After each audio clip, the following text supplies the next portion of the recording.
Hey guys, it's Lexi, and welcome to episode 5 of the podcast. Today I've got a really exciting finished object to talk about, a couple of whips, and a bit of an acquisition, so let's jump in.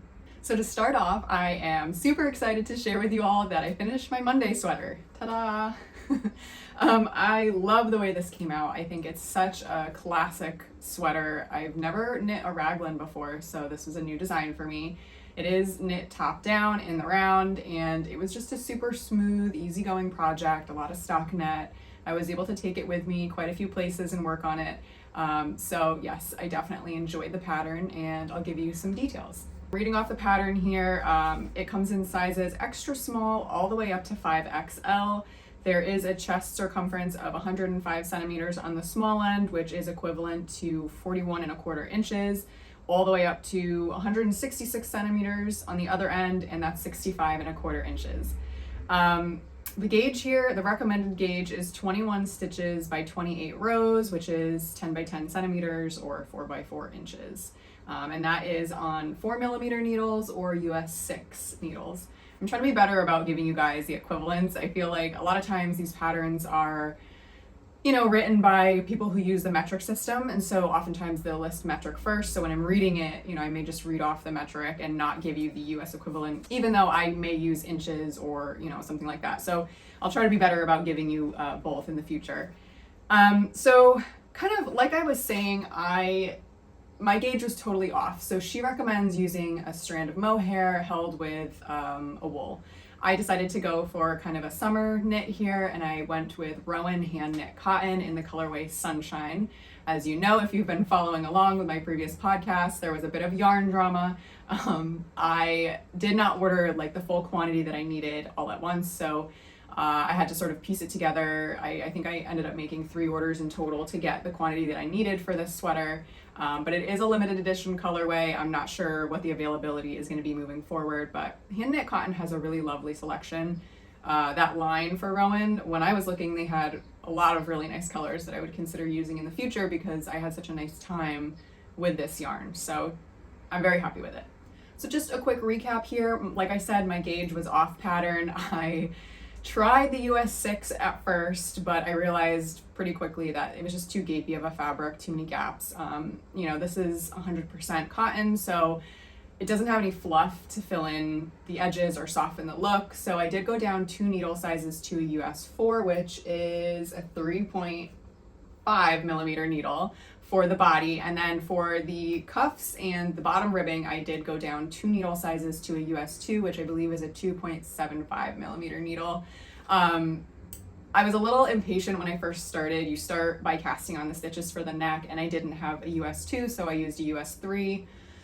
Looking back on that, I'm not sure if that was a good idea or not. I mean, I feel like this happens a lot where you just want to get started with the project and, really probably should have waited for the US 2. I may thread some elastic through this, especially because the neckline has kind of an area that's folded, and I just feel like it would be easy to thread elastic through it. You probably wouldn't see it very easily.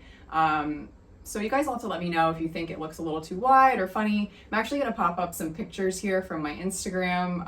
If you follow me on Instagram, I did post kind of a recap or a little ta-da moment of this project, and I think it fits super well right now. If it begins to stretch a little bit, I may consider putting elastic through the collar. When I was knitting this sweater, I really wanted something that was relaxed and casual and cozy for summer, for the beach, or just chillier nights, which I think is what I got ultimately. I'm very, very pleased with the yarn that I chose. I'm glad. I think this would be beautiful, certainly in a wool with a mohair, and I might do that in the future, but I'm very happy that I did it in cotton. So just a few more notes about this project. This was my first time ever doing short rows. So in the pattern, it has you cast on, and then you kind of start working in the round doing short rows to raise the back of the neck, which I prefer. I don't like it when I feel restricted by the neckline of a sweater. So I'm glad there were short rows. But like I said, I've never knit them before. So it was a little awkward to get started, of course. I watched a few tutorials. I know Kimmy Moncombe does a great tutorial on German short rows. So I was following a couple of different videos online, and you can tell that maybe I wasn't quite as confident with my knitting at that point.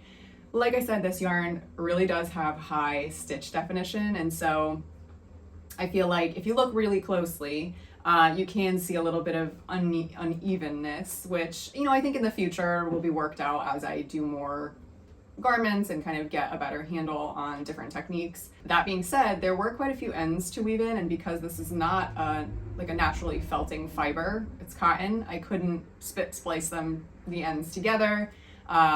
You know, I couldn't use any like typical joining techniques. So I noticed that as I was weaving in the ends, I kind of did like a reverse duplicate stitch on the back where I'm kind of following, you know, the pattern of the stitches.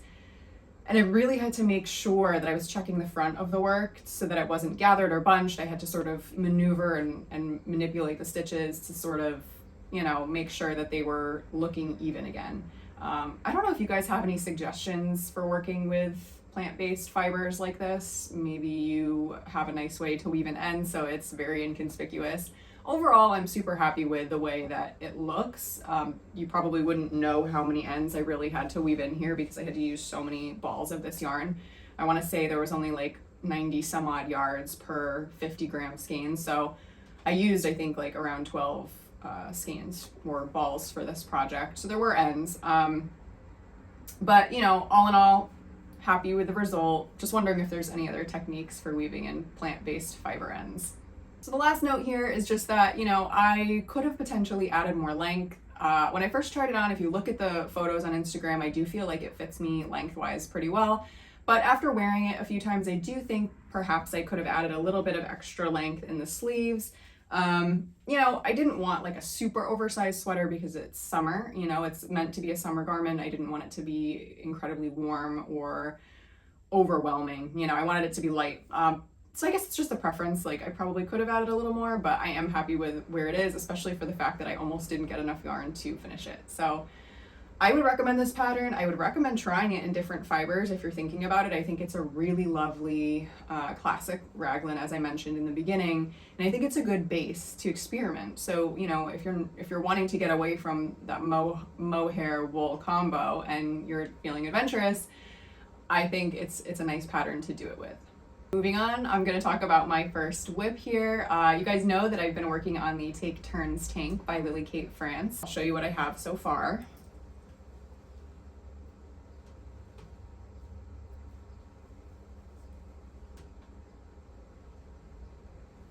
Quite a few ends here.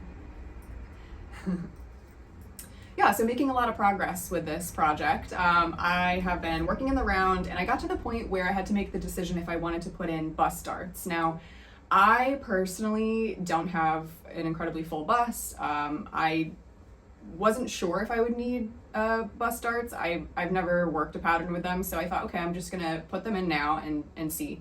So I got about halfway through them and put the project on barber cord and tried it on. So it turns out I don't need them. I don't have a full enough bust to require that type of modification.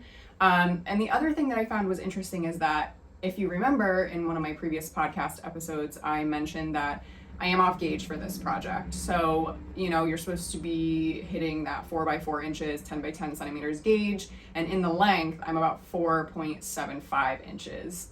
So definitely quite a bit longer, but I decided to go with it because I'm so tall and long anyways. It probably would be fine, right? So that means that the placement of the bust darts was quite a bit lower. And, you know, that's obvious. If I really needed them, I probably could have started it earlier in the pattern. But anyways, I decided to omit them, and then once you move past the bust darts, you start working waist shaping. So you're doing decreases to shape the waist. So that's kind of where I am, and I got, you know, a fair way down. You can kind of see here. But then I ran out of my main color, which is a real bummer. When I bought this yarn, it was a few months ago now, and I did my best to guess that I would need 1 skein of my main color and then a very small amount of my secondary color. But because I'm off gauge, I'm wondering if maybe that's where I ran into some trouble. I don't know, because, you know, I could have just made it shorter. I feel like actually, like the yarn should have maybe gone farther. I don't know. I'm not sure. But anyway, so I had to order a second skein and I'm waiting on that to come in so I can continue working on the body and then start doing some finishing work, you know, on the armholes and the neck. But really happy with it. I think it's a really fun summer color and I'm excited to, you know, finish it up and start wearing it while the weather is nice and hot. This is probably super random, but I mentioned that I did put that project on barber cord. I have never used barber cord before. It's sort of like this hollow rubber tube. I think a lot of times it's used in jewelry making. I could be wrong. But I ordered a spool off of Amazon. It's like this bright turquoise color. And when it came in, it has this really strong, like rubbery odor. I don't know if you guys have dealt with this with any of your barber cord. If you use it, let me know. It was so bad that I had to put it outside to air out. Like the whole room smelled like rubber and my project started to smell like it, which it's a no-go for me. So really weird, but thought I'd mention it and just see if anybody else has had that experience. Moving on to my second work in progress, we have the Venus top. So last podcast, I did mention that I bought Sari Nordlund's new book, Summer Knits, and I was very excited to cast on from that book. I had previously purchased wool from one of the fiber festivals here back in April, and I was just super excited to get it going. So this is what I have.